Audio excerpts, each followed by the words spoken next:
Shri Gurubhyo Namaha.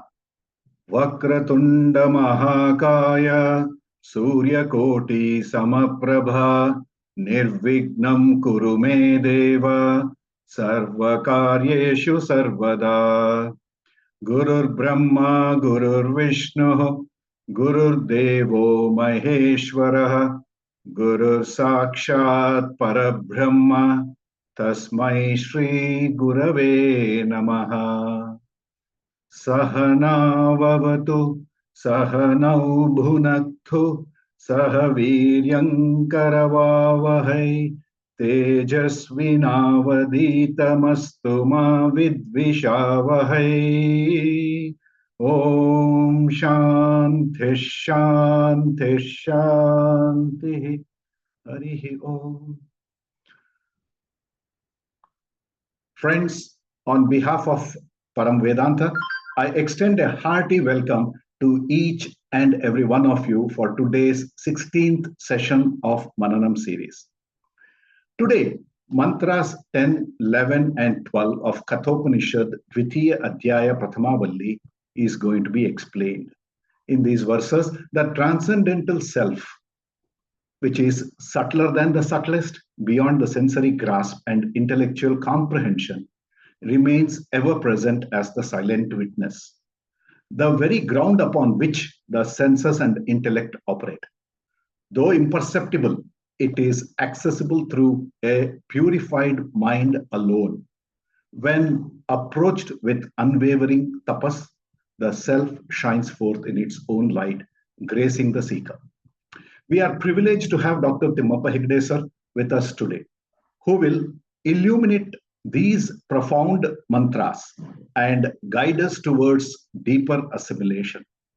Today's session will also feature an engaging quiz segment led by Dr. Anupama, adding a lively dimension to our learning. Let us listen with full attention and open hearts. Over to Dr. Hegde Sir. Thank you very much for a very nice introduction for today's class. Sada Shiva Samarambham Shankaracharya Madhyamam Asmadacharya Pariyantam Vande Guru Paramparam. Om Namo Bhagavate Vaivasvataya Mrityave Brahma Vidyacharya Nachiketa Secha. We have only 3 mantras today, but all 3 extremely important mantras. And if these mantras are understood, somewhere I would consider them like all-time great mantras of Kathopanishad. Let us look at this mantra, and you should tell me where this mantra comes from. Yesha sarveshu bhuteshu gudhatma na prakashate Drishyate tva agraya buddhya sukshmaya sukshma darshibihi. When Adi Shankara is introducing the 2nd chapter of Kathopanishad, he brings a reference to this mantra which has come earlier in the 1st chapter. What does this mantra says? Yesha sarveshu bhuteshu. Yesha. Yesha is the important word. That. What is that? We are talking about Atma. All that we are looking for, that Atma that we are looking for, Sarveshu Bhuteshu. It is there in every beings. However, good Atma, it is hidden, it is concealed. Na prakashayate. It is not evident. You cannot see it. Imagine that which I am looking for is there in me. It is there in you. It is there everywhere. But yet it has the ability to hide itself.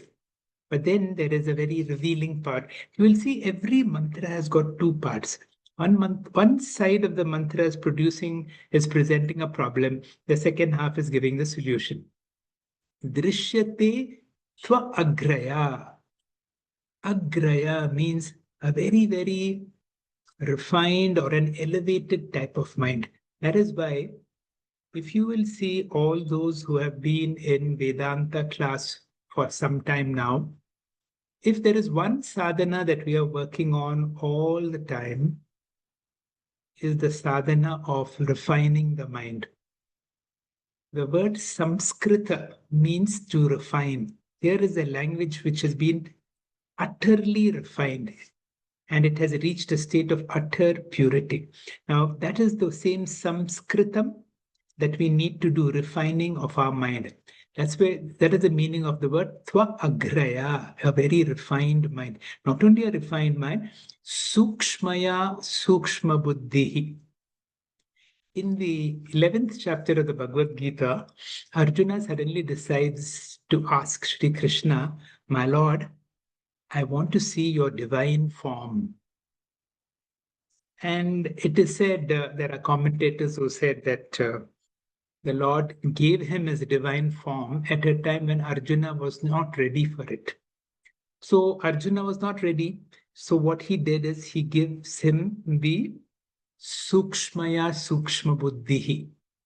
That means he gives him the divine Chakshu.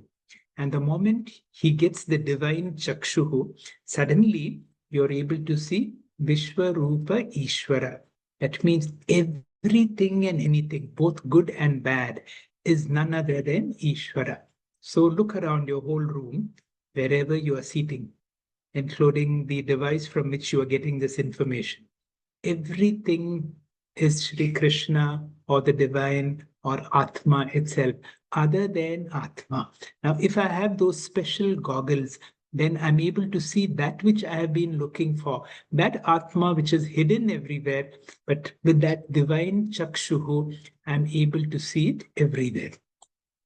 The whole of the first chapter helped us to get to that divine Chakshu. And once you have that divine Chakshu, the mantras of the second chapter become relatively easier. And here, the first mantra is a very often quoted mantra, and that is why every class I seem to be repeating it for this class. Paranchi Kani Vyatarnat Swayambhuhu. Swayambhuhu refers to the creator. Vyatarnat. Vyatarnat, he has created a problem. He has destroyed. What has he destroyed? Paranchikani, all our sense organs are all looking outside.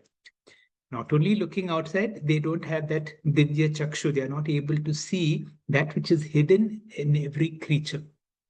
Tasmat Paran Pashyati Na Antaratman. Therefore, they are not able to see the Atma. Here, the Atma looks like Atma within, but the Atma is outside also. Kaschid Diraha, however, he says, don't worry. That is why he said the first line will be presenting the problem. The second line is giving the solution. The second line is talking about all of us. Kaschid Diraha. However, there are some people, like all of you who have come to this class, who are listening. These are what the Atma calls the Dhiraha, the spiritually evolved people. Pratyag Atmanam Aikshat, who are able to discover that Atma Tattvam. How do you do it? Avrita Chakshuhu, Amrita Tattvam Icchan. When there is that desire, when you want it. See, the beauty of all these mantras is telling you a great secret. What is the great secret? Icchan. Whatever your heart desires, your mind is able to get to you. And if that desire is there, I want to see Bhagwan, I want to see this Atma Tattva, I want to discover the Atma in me, then Kaschid Dhiraha Pratyag Atma Naikshat, you will be able to see that Avrita Chakshuhu.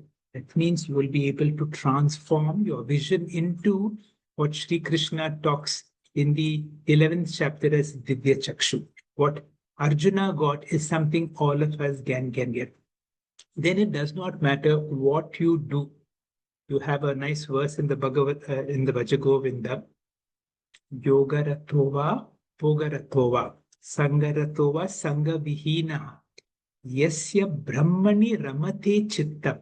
When the mind or the intellect is reveling in Brahman, Nandati, Nandati, Nandateva. You may be in yoga, you may be in boga, you may be alone, you may be together, but that does not matter. So therefore, the next mantra is such a beautiful mantra. Yena rupam rasam gandham Shabdam, Sparsham, Maithuna. It does not matter what activity you do. Why? Pratibodha viditam matam. In every experience, everything that I see is Brahman. Everything that I hear, everything I touch, everything I taste, everything that I smell, every interaction of mine is an interaction with Brahman. Not only in this Swapnantam, Jagratantam. It may be in your dream, it may be in your waking state, it does not matter in what state, but in every state. Ete naiva vijanyati. Kimatra parishishyati. If that is God, what else is left to get? Yetada vaitada. Now, this is the first time that yetada vaitada comes, and it comes on again. This is the great teacher, Yamadharmaraja, who's telling Nachiketa, see, you asked for something, this is it. What is it? Yena rupam rasam gandham. In every activity, Nachiketa, whatever you do, you will be able to see that which you wanted to know about Brahman. The seeing is Brahman, the seer is Brahman, the one who's seeing is Brahman. Other than Brahman, there is nothing else. After those mantras came, then you come to 5, 6, 7, 8, 9. Here, we are talking about that one consciousness manifests in the form of everything. My sarvam idam protam sutre manigana eva, which means whether in the waking state, that means me, Vishwa, Virat, Taijasa, Hiranyagarbha, Prajna, Ishvara. So we studied these mantras in the last class. Little technically difficult, but because of Adi Shankara's definition or Bhashyam, we know what is this Arani, how the fire is there within the wood, the Vishwa, Virat, and Prajna, Ishvara. So all those beautiful mantras, that means in all the three states, everything that you see is Brahman and Brahman alone. And therefore, now we come to, in today's class, we will be coming to understanding of all this Mahavakya. I had spoken about this in the other class, in the Panchadashi class, and I will repeat to you again about this Mahavakya. There was a certain student like Nachiketa who comes to a great teacher and he says, Bhagwan, tell me what you know. I want to know the truth. I want to know what is that which we need to know, that which is the most important thing that we need to know. And the teacher says, Prajnana Brahma. This is a Mahavakya from the Aitareya Upanishad, which is a Lakshana mantra, which is an indicator. And the teacher is telling the student, you are conscious, you're able to listen to me, you're able to experience the silence in between the words. Can you see that consciousness that is there in you? That consciousness is Brahman. So the student gets a great insight. For the first time, he discovers there is something in me which I would like to call it as Brahman. And he's very happy about it. He got some learning. He's about to leave, but the teacher says, wait. Tat tvam asi. Now this is called an Upadesha Vakya. That consciousness because of which yena rupam rasam gandham, that because which you can hear, that because which you can speak, that because of which you are alive. Now, that is the real you, not your body-mind complex. Oh, and that is the infinite reality, and that is the same as Paramatma. So suddenly the student gets an impossible teaching, which is extremely difficult to understand. How can I be that? Because all my experiences are only limitations. Now, once the teacher gives you this teaching, now the teaching has to go through a process of Mananam to be able to clarify doubt. How can I be that? My experiences, I'm so limited. Bhagavan is so limitless. How can the same thing be in everybody? You know, I am different from you. How can you and me be all the same? So doubts and doubts. So the teacher had the ability to deal with all the doubts and then allow the student to assimilate this teaching. Now, that is why the next Mahavakya I have underlined. This is called the Anubhava Vakya. This is where something happens. It is not something that you do. Of course, we have to make a certain prayatna, we have to make an effort. But beyond that, suddenly it dawns to me what the teacher is saying is true. I am that. Aham Brahmasmi. And then the student is profoundly grateful to the teacher. And when he prostrates on the teacher, and then there is another Mahavakya which says, I am Atma Brahma. So the teacher then asks him to meditate. This is called the Anusandhanam Vakya. Once the understanding is very clear, we are not talking about your body. As body, there is a difference. These are only upadhis, these are only instruments. We are talking about that which never changes, that which has been there from the very beginning, and that which continues till the very end, if there is an end. Once we have got that Mahavakya, then mantra number 10 becomes meaningful. Now the teacher, Yamadharmaraja, is concluding. Yad evaha tad amutra, yad amutra tad anviha, mrityosu mrityum apnoti, ya nan eva pashyati. So the teacher is being able to say, that which is in you is the same which is there in Paramatma, and that which is there in Paramatma is the same as that in you. Either way, both are one and the same. In essence, take this, the teacher says, Jivatma and Paramatma are one and the same. If you have got it, you have got the infinite. If you have not got it, then what happens? Mrityu se mrityum apnoti. You go from death to death. Yaha iha nan eva pashyate. So the teacher gives a very strong statement. There is no question, there is not a slightest possibility of duality. That means there is only Advaita. There is only one. And this is what is called the Sarvatma Bhava.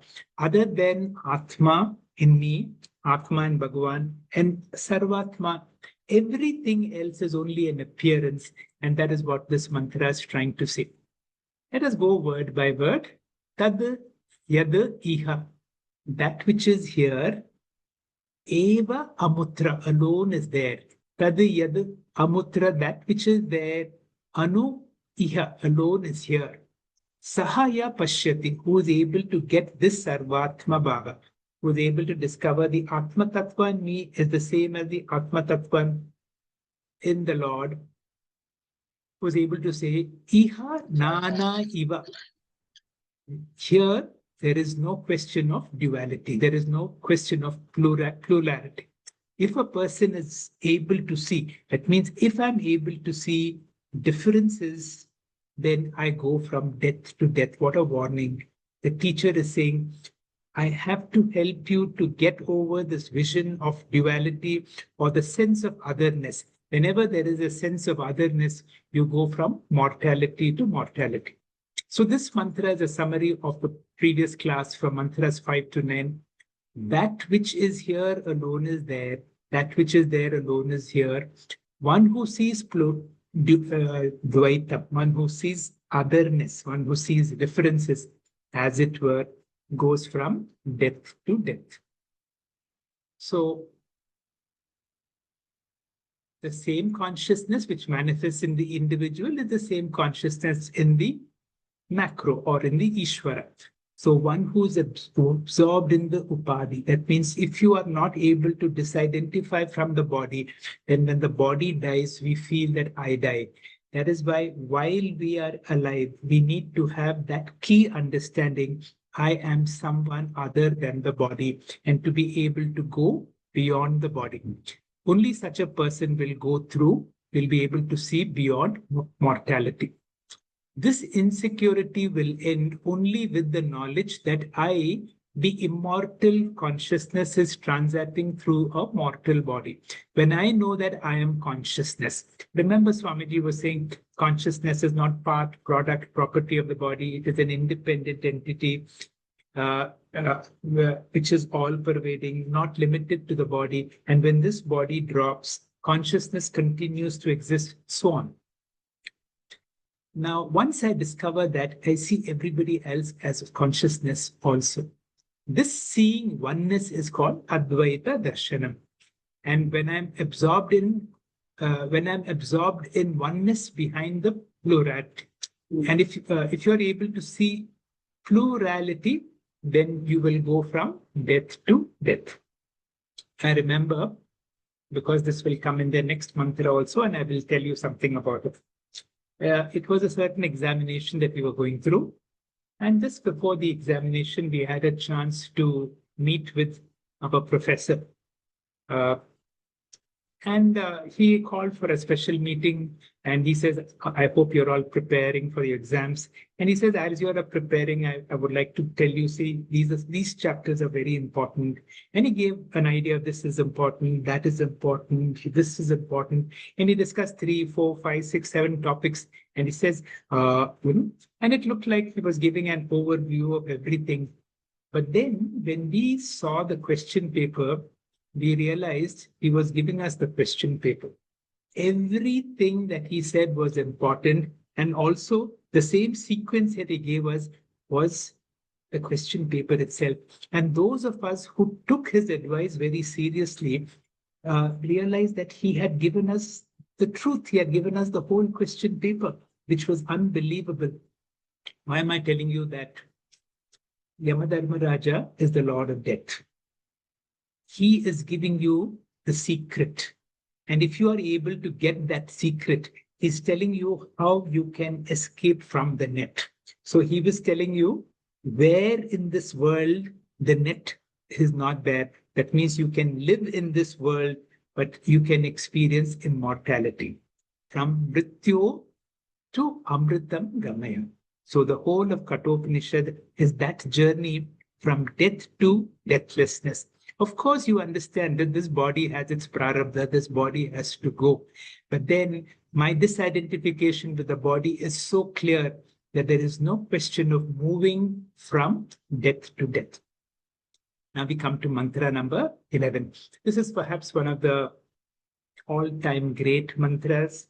Important to be able to understand this mantra, because how does this mantra go? Manasaivedam aptavyam neha nanasti kinchana mrityosu mrityum gacchati yaha iha naneva pashyati. It looks like a repetition, but he's telling us something very great.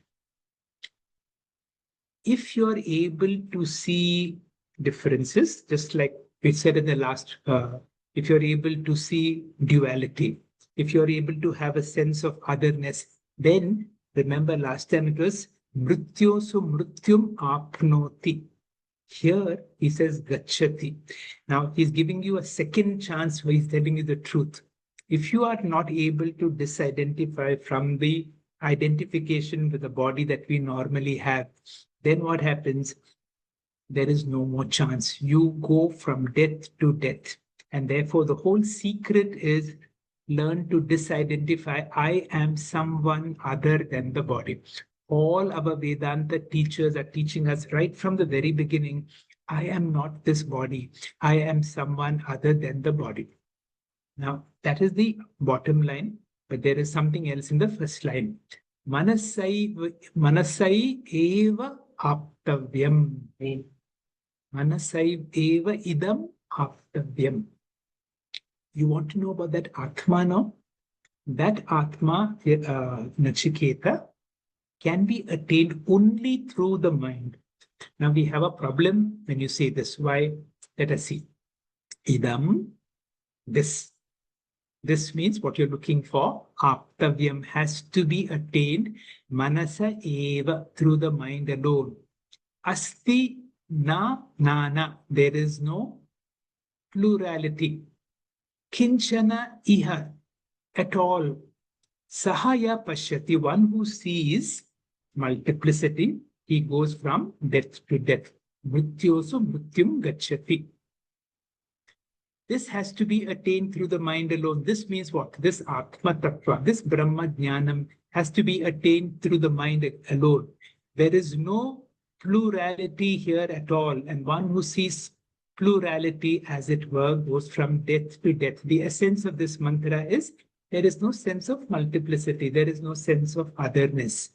The Upanishad conveys the idea through the verb asti. It is not that it is going to happen in future. It is something in the present tense. It is here right now. The Upanishads is trying to convey that we are not transforming from Dvaitam to Advaitam. If there was a transformation, the Upanishad have said that in future tense, Advaitam is always there. It is there in the past, it is there in the present, it is there in the future. And Advaitam is reached only by dropping the notion that there is a sense of otherness. When this notion is dropped through understanding, now this is the intellectual exercise that we need to work on. What does this mantra says? This mantra says spiritual knowledge of jnanam is attained only through the mind. And he says there is no other method. It is, if the mind is not required, then what is the point of giving all those sadhana chatustaya sampanna to prepare the mind? Viveka, vairagya, mokshutvam, shama, adi, shakta, sampatti. You will see all these are only to be able to make that, remember in that mantra which says, Yesha sarveshu bhuteshu bhudatma. This Atma is hidden in everybody, but your mind is not so refined. That is why when you're able to refine that mind, you're able to see. Therefore, through a refined mind, and this refined mind comes through Guru and Shastra. A refined mind is necessary for Atma Jnana. However, you will see there are mantras in Kenopanishad which says this Atma cannot be attained through the mind. In the Taittiriya Upanishad also, there are mantras which says that, this is something that cannot be accessed through your speech or through the mind. I'm not able to get that verse right away. Let me see, it will come sometime. In the Mundaka Upanishad also, it says you can attain it only through the mind. Now, we need to be able to understand why that in some Upanishad it is said that it is only through the mind you get jnanam. There are some, this is little technical. When the Upanishad says that you cannot know the Atma through the mind, it means through an unprepared mind, you will not be able to get Brahma Jnanam. When the Upanishad says that the Atma can be known only through the mind, it means through a qualified mind. What do you mean by the qualified mind? A mind that has gone through sadhana, chatustaya, sampanna, through shravanam, through mananam, through Guru Shastra Upadesha. Secondly, we have to understand how any knowledge take place. The mind has two important roles in gaining knowledge. Most importantly, all our knowledge, whether it is spiritual or worldly knowledge, happens in our mind only. If there is a wall in front of me, how do I know? Because I'm able to see it and my mind is able to infer. So every knowledge happens in the mind, and therefore the locus or the place where the mind, where this knowledge happens, where a thought modification happens. That means when my eyes fall upon something, a new thought is formed. This is a wall. And that thought modification is called how jnanam happens in the mind. Now, regardless of the instrument used, okay, whether it is through the eyes or through the ears, through all my sense organs, or through some textbooks, through Shabda, knowledge happens only in the mind. So the mind serves as an instrument of knowledge through reasoning. Supposing a person comes to me with a medical problem and they tell me what is the problem. And through the background knowledge, I'm able to do a lot of reasoning and try to find out what is the problem. So the mind has the ability to solve a problem, to get that knowledge as far as anything about the worldly things. So for worldly things, the mind is both the locus and also the instrument of knowledge. Clear? It is the wonderful computer which gives you that knowledge. However, when it comes to Brahma Vidya, this knowledge has to come not from the mind. The mind has no access to the fact that I am Brahman. It is only through Guru and Shastra. That is why there are scriptures will say, when they refer to what you cannot get through the mind, this is what they are saying when you cannot get through the mind. For Atma Jnanam, Vedanta Shravanam, Guru Shastra, Upadesha is the instrument, is the Pramanam. Here, the mind is not the instrument of knowledge. However, the mind is the locus, the mind is this place where this knowledge happens. And once you get this knowledge, you move from Mrityo to Amrita. You move from this identification that I am this limited body that growing, graying, going to I am Atma Brahma, who's been there from the very beginning and who will be there till the very end. So this is a great mantra that we need to be able to understand. And through the quiz also, we will try to see, what do you mean by the locus and what do you mean by the instrument, and how Brahma Jnanam, how some Upanishads will say that through the mind you cannot get, and how through the mind only you will get. Now, how do I help you to understand? Now, through the pole vault example, the mind is that which will take you to that level where you are able to cross the bar. But then you cannot cross the bar with the mind, cannot cross the bar with the pole. And once you reach that level, you have to necessarily have to drop, because that is the stage when you go beyond the mind. But without the pole, can you reach that height? Therefore, it is through a refined mind that you reach to a certain height. And at some point, we have to go beyond. And so the real knowledge is not a knowledge through the mind, but the mind is the instrument which will help you to get there. Once you get there, then what happens? You remember the first words of Dakshinamurti's stotra. Vishwam darpana drishyamana nagari tulyam nijantargatam pashyan atmani mayaya vahiri bhut yata nidra yes sakshat kurute prabodha samaye swatmanam ieva advayam. When you wake up, then what happens? The whole dream world and all the dream objects have resolved into you. There is no separate dream world other than you. And you will see the dream world was my eva sakalam jatam. The dream world was created by you. It has been sustained by you and resolved in you. When this knowledge happens, manaseva aptavyam. Through the mind, when you get this knowledge, you will realize that this whole world has been created by me, it has been sustained by me, and it resolves into me. This world is not apart from me. This is the awakening that happens when you get spiritual knowledge. And suddenly you will see there is no sense of otherness. They cannot be. When a person is awakened, that is why I keep telling you this again and again. When Bhagwan Ramana was asked how to treat others, his first reaction is there is no others, because there is no sense of otherness. Even though I experience differences, I do not differentiate. Finally, the last mantra. Angushta matra purusha madhya atmani tishtati ishano bhuta bhavyasya natato vijugupsate yetad vaithad. Another great mantra to be able to understand. Now, some people say, although this is yetad vaithad, this can be a mantra for upasana. Let us get the meaning. Angushta matra. Matra means the measurement of the size of the thumb.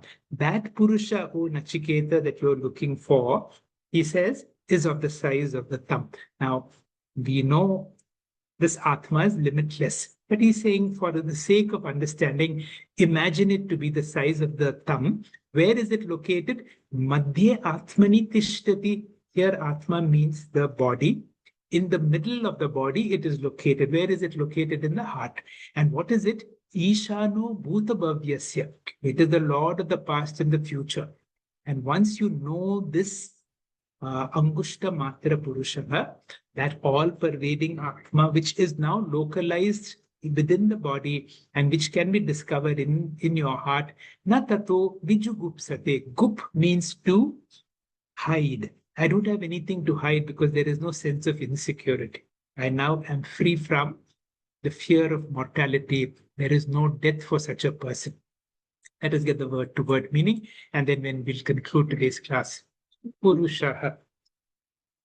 This Atma, Angushta Matraha. Matraha means it is of the measurement of the size of the thumb. It is also Ishana. That which is here is the Lord. Bhuta Bhavyasa. Bhuta Bhavyasa, the Lord of the past and the future. Tishtati, it is located Madhye Atmani, in the heart. And once you know this Purusha, Purusha could be the indweller and that which is all-pervading. Tata, after knowing that, na vijugupsate, there is no sense of insecurity, there is no feeling of.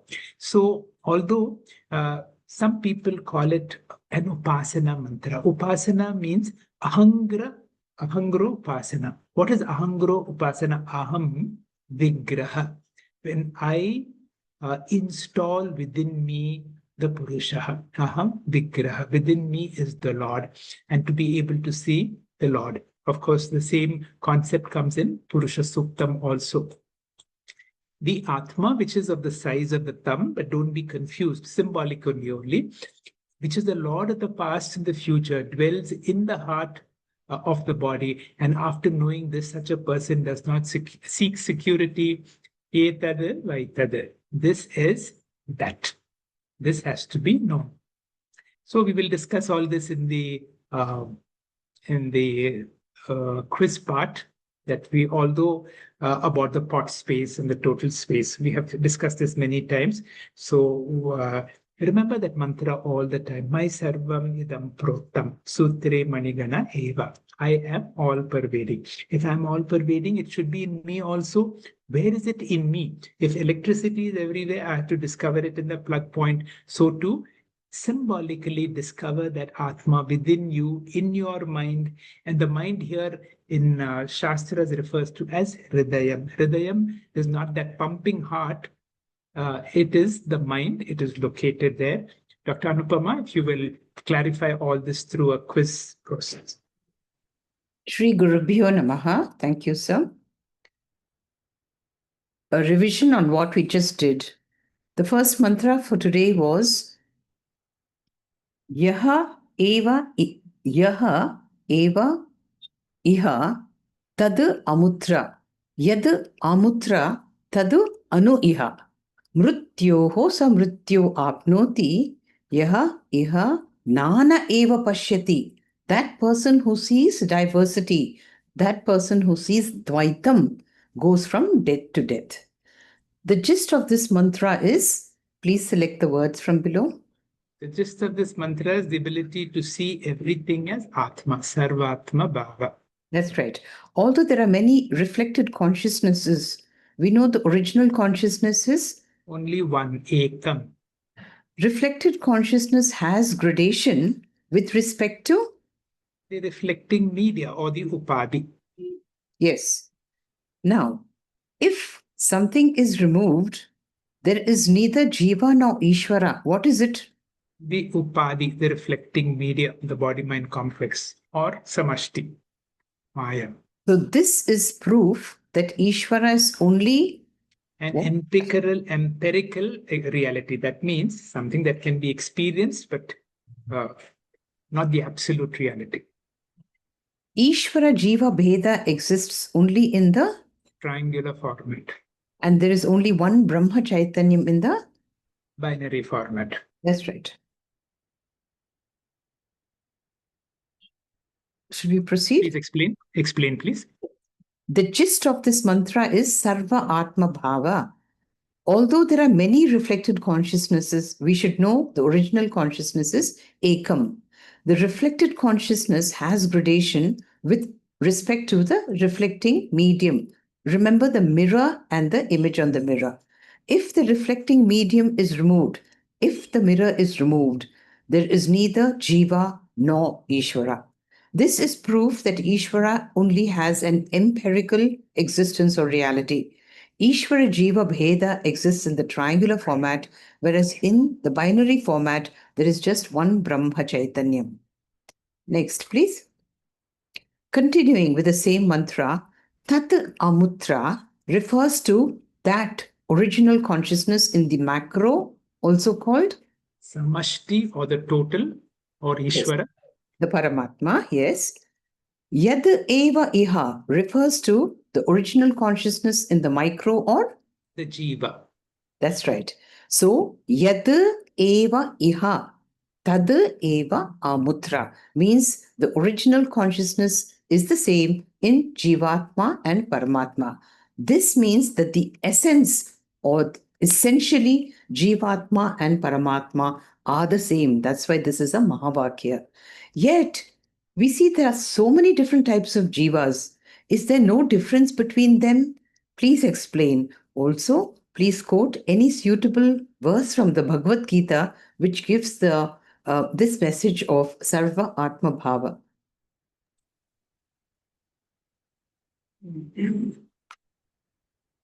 There are various types of jivas. I'm not clear about what are these various types of jivas. So what that we think of that Pandita, Shvapaka. I mean, you can quote that mantra. Yeah. So Tat Amutra, you said, refers to Paramatma, and Yad Eva Iha, the original consciousness in Jivatma. Both Paramatma and Jivatma are essentially the same. How can they be the same? Just suppose we take a source of light. Are there any differences between these two bulbs, one illuminating a stadium and the other small bed lamp? Yes, because the difference is only superficial. It belongs to the reflecting medium. Electricity is the same in both. The differences in all jivas are only in the upadhi. The essence or consciousness is the same. Explained beautifully in this mantra from Manisha Panchakam, the original consciousness obtained in the ant, Pipilikanta and Brahmaji are the same. Ya Brahmadi Pipilikanta Tanushu Prota Jagat Sakshini Saivaham. What is that Sakshi? Saha eva aham. It is not just same, it is me. Nacha drishya vastvam ithi. Drik eva natu drishyam. I am the drik. Everything else observed is not me. So if you can separate asti bhati from nama rupa, where is the duality? Next verse, please. The quotation that we chose was Vidya Vinaya Sampanne Brahmane Gavihastini Shuni Chaiva Shvapake Cha Panditaha Samadarshanaha Sarva Atma Bhava. Next, please. Okay, in this same mantra, Yamadharmaraja says Nana Eva Pashyati means being absorbed in Namarupa, identifying with Anatma, being deluded by Maya, Satya Mithya, Aviveka, Dvaita Darshanam, or all of the above.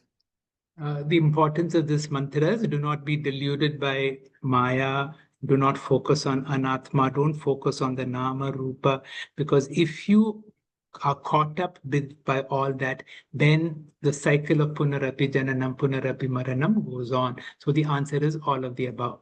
Absolutely right. Next one, please.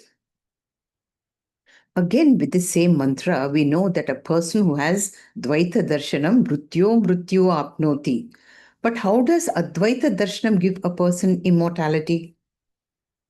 In Advaita Darshanam, we make a clear distinction that I am not this body. So whatever happens to the body, the growing, graying, going body is not me. I experience the instrument that I use is going through a lot of changes. It is going through sickness, going through death.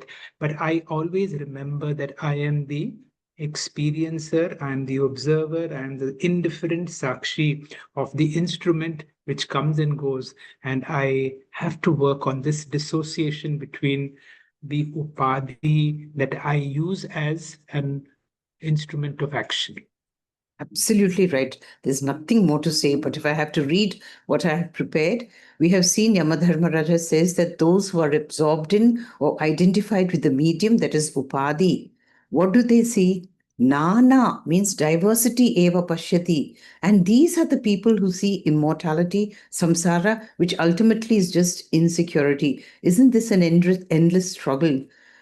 The mortal body, we should know, or we already know, can never become immortal. So if I identify with immortal original consciousness instead, the Sakshi, while transacting through this mortal body, I will never feel insecure. After all, what is death? Vasamsi jirnani yatavihaya. When I identify with original consciousness, I look upon everybody else as because I'm seeing only the asti bhati, relegating nama rupa as lesser, not so significant. This is called advaita or abheda or ekatva darshanam. Next, please. When we heard this being explained so wonderfully, this verse which says, Manasa eva idam aptavyam neha nanasti kinchanaha mrityoho sa mrityum gacchati yaha iha nana eva pashyati. So if plurality is a myth, what we've heard until now, what is the fact then? Will the practice of sadhanas help merge plurality into Advaita? There is no corridor that connects Dvaita to Advaita, because Advaita is the reality and Dvaita is the projection or the misconception on the Advaita. It's like a person observing the screen, and after all the images are projected on it, loses sight of the screen and gets focused on the images. It is okay as long as you're watching a movie, but if you take that to be serious and you miss the reality, please explain.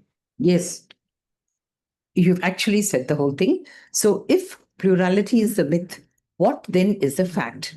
Yamadharmaraja says, Neha nanasti kinchanaha.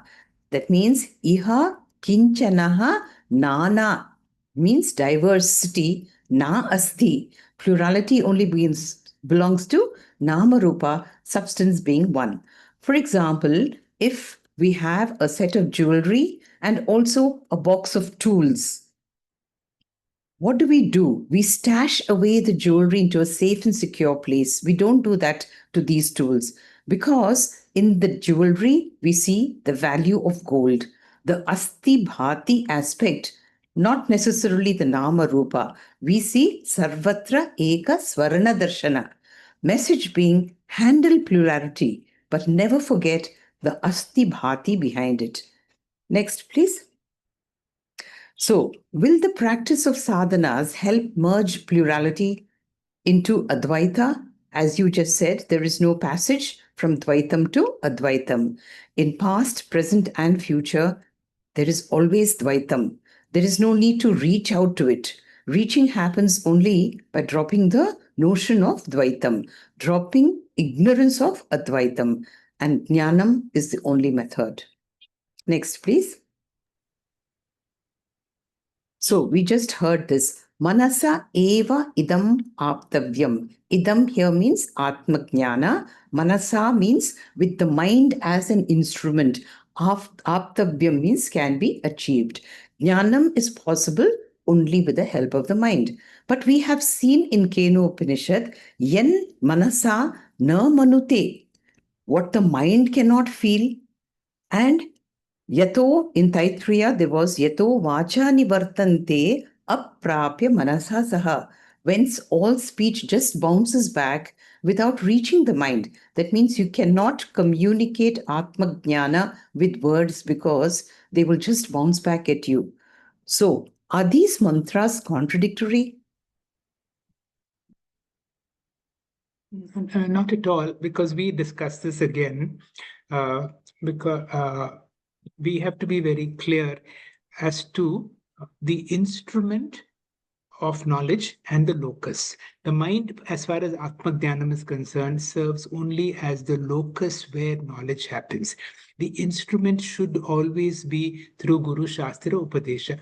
That is why when the Taittiriya Upanishad says, Yato vacho nivartante aprapya manasa saha, the mind does not have the capacity to give you Brahma Jnana. That means if I sit by myself and go on thinking, I'm not going to get Brahma Jnana it is not something that can be comprehended or it cannot be got by the mind. However, when the teacher is able to clarify this teaching to you through the Guru and Shastra, this knowledge again now happens in the mind only.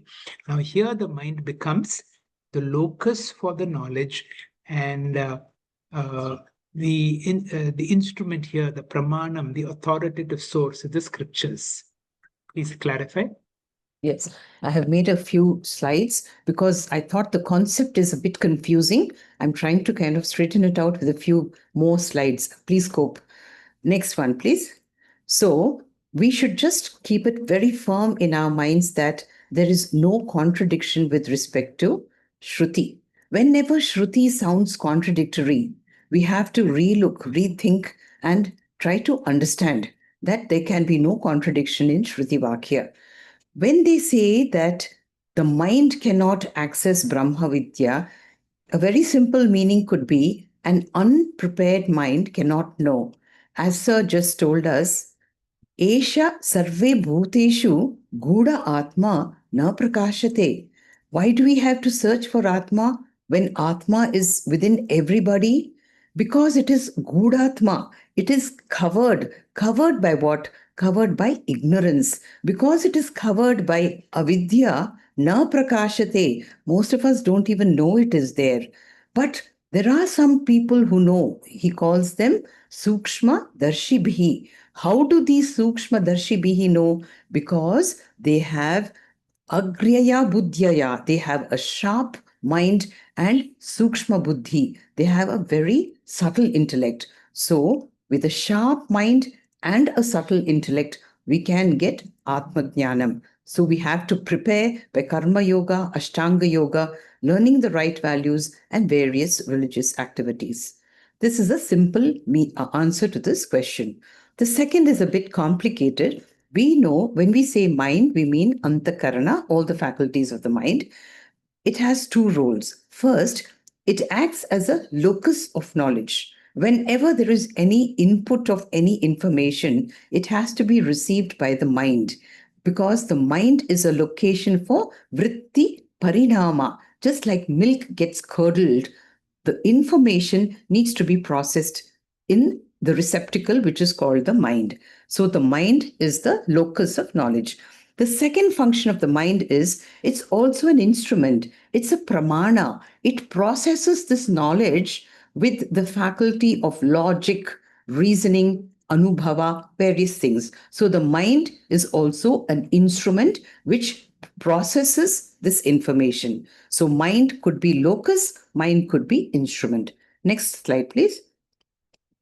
When we talk about aparavidya, anything other than Brahmajnana, the pramanas or instruments are the sense organs. We know that we have various inputs of information through our 5 sense organs.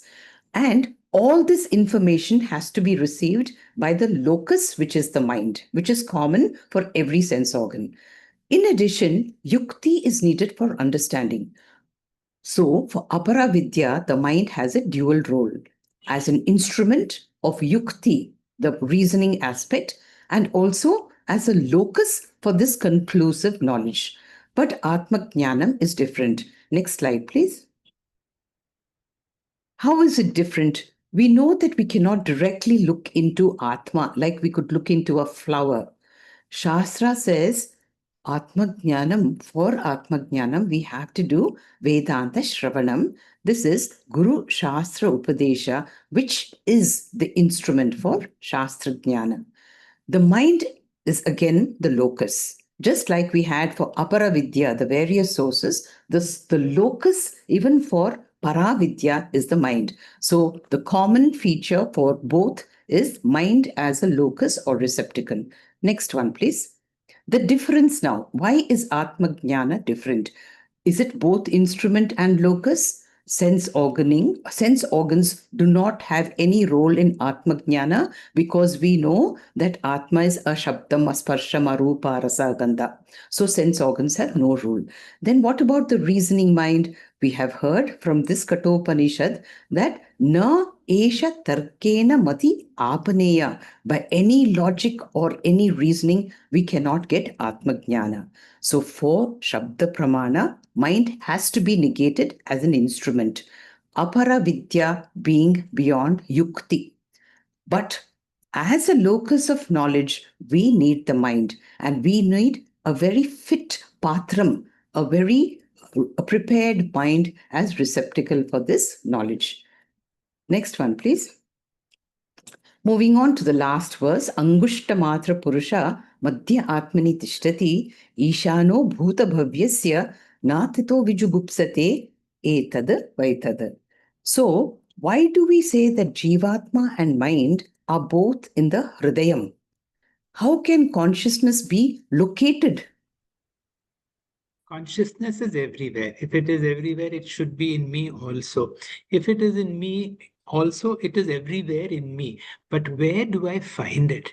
So it should be discovered in my mind only. So where is the mind? In Shastra, they refer it to as the center of the body or the Hridayam. So it should be somewhere in the heart. That is where we talk about location. That's right. I think you've said it all. The heart, we know, belongs to Sthula Shariram and mind belongs to Sukshma Shariram. This is definitely plurality, but the Sukshma and Sthula part only belong to Nama Rupa, not Brahman. We know clearly Brahman is everywhere, but best manifest in the mind. It is called Sanidhyam.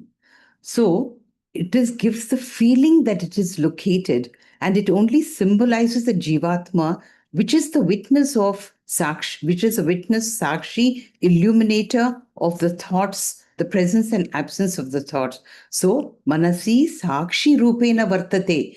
Atma exists as the witness of thoughts which are always there in the mind, presence or absence. Vritti Bhava, Abhava Sakshi.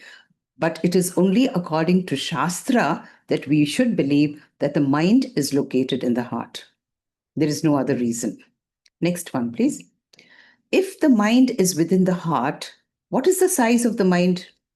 So this is what the Shastras describe, that the mind or the Hridayam is of the size of the fist, and the space within the heart space, that is where you say, is of the size of the thumb, Angushta Matra.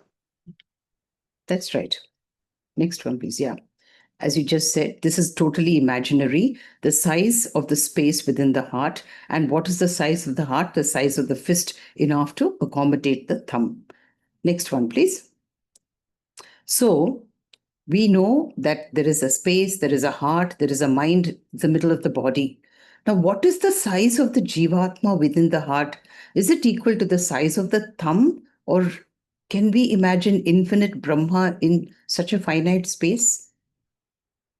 Oh, the answer. Shall I read it?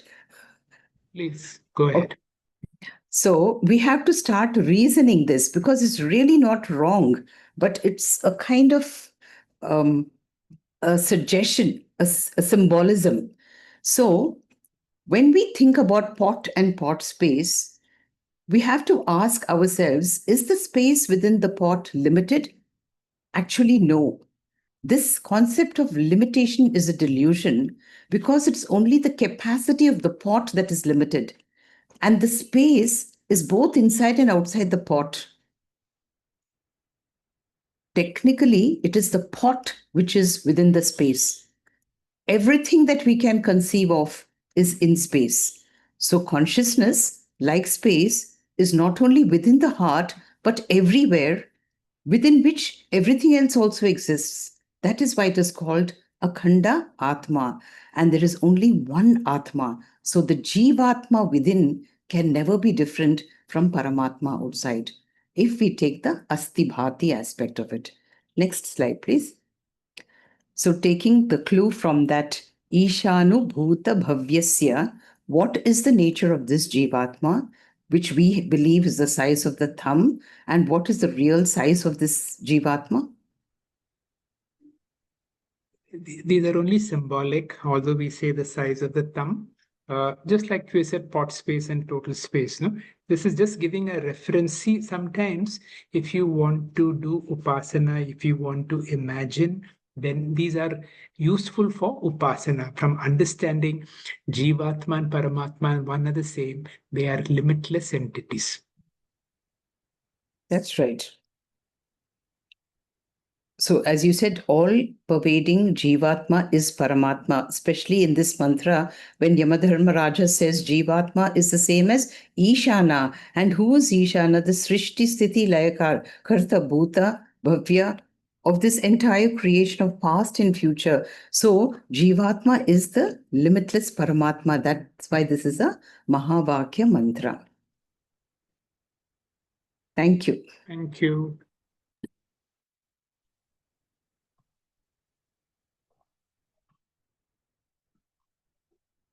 Our profound thanks to Dr. Hegde Sir for a brilliant explanation of these profound verses and mantras, and to Dr. Anupama for an excellent quiz. Dear seekers, let us gather again in Satsanga on Friday, 7th of November at 6:45 p.m. for the 14th session of Panchadashi, Tattva Viveka, to continue the inquiry into the self. In verses 53 and 56, Swami Vidyaranya explains an elegant progression through the stages of self-inquiry. These verses shall be explained by Paramvedanta teachers. Do join us for this session. Friends, let us chant the Shanti Mantra and conclude this session. Om Purnamada Purnamidam Purnat Purnamudachyate Purnasya Purnamadhaya Purnamevavashishyate.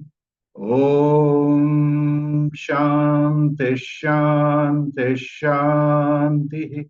Harihi Om. Shri Gurubhyo Namaha. Harihi Om. Shri Krishna.